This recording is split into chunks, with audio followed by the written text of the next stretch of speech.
राज ठाकरे यांच्या महाराष्ट्र नवनिर्माण सेनेने भाजपसोबत युती केल्यास काय होणार याची चर्चा आता होऊ लागली आहे। मनसेचे महाराष्ट्रात 2 ते 3% मतं आहेत। ही मतं तर महायुतीला मिळणारच, कारण मनसेची मतं ही पूर्णपणे राज ठाकरे यांची असतात, त्यांच्या आदेशानुसार फिरतात।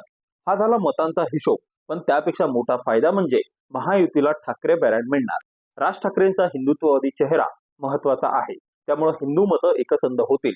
मराठीच्या मुद्द्यावर आक्रमक भूमिका घेणारा पक्ष म्हणून मनसेची ओळख आहे। उद्धव ठाकरे गटाची ही मतं मनसे खेचू शकते। मनसेला 2019च्या विधानसभेत 2.5% मतदान होतं। ही मराठी मतंही त्यांना खेचून आणता येतील।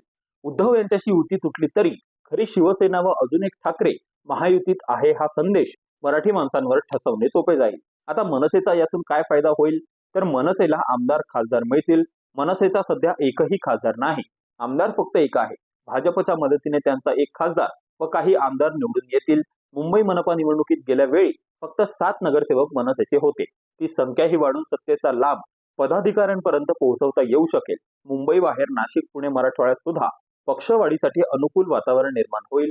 कोहिनूर मिल प्रकरणात राज यांना ईडीची नोटीस आली होती, ती चौकशी टळू शकेल असंही म्हटलं जात आहे। महायुतीला मनसेचा सर्वाधिक लाभ मुंबईत होईल। 2019च्या विधानसभा निवडणुकीत मुंबईतील 36 पैकी केवळ 25 मतदारसंघांमध्ये मनसेने निवडणूक लढवली होती। 5 लाखांच्या आसपास मतं त्यांना त्या ठिकाणी मिळाली होती। सर्वाधिक 1,23,000 मतं उत्तर पूर्व लोकसभा मतदारसंघात समाविष्ट असलेल्या मुलुंड, विक्रोळी, भांडूप पूर्व, घाटकोपर पश्चिम आणि घाटकोपर पूर्व इथली होती। येथील मानखुर्द, शिवाजीनगर मधून मनसेने उमेदवार दिला नव्हता, त्यामुळे भाजपच्या साथीला मनसे आल्यास इथून इंडिया आघाडी विरोधात उभे ठाकलेले भाजपचे मिहिर कोटेचा यांच्यासाठी लोकसभेचा पेपर सोपा ठरण्याची शक्यता आहे।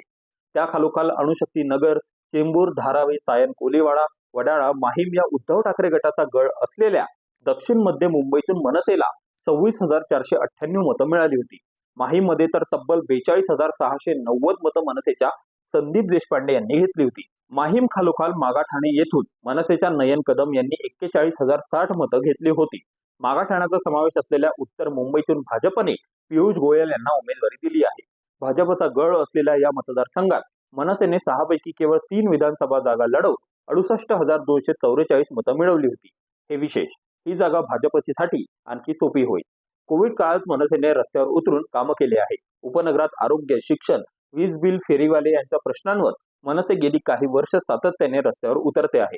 त्यामुळे मनसेच्या मतांमध्ये गेल्या 5 वर्षात आणखी 20 ते 25% भर पडली आहे।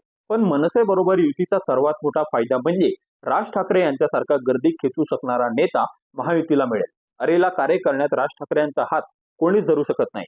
प्रचारात राज नावाचे वादळ घुमवावे लागले की उद्धव ठाकरे गटाला केवळ उत्तर देत बसावे लागेल। हा सगळ्यात मोठा फायदा महायुतीला होऊ शकतो।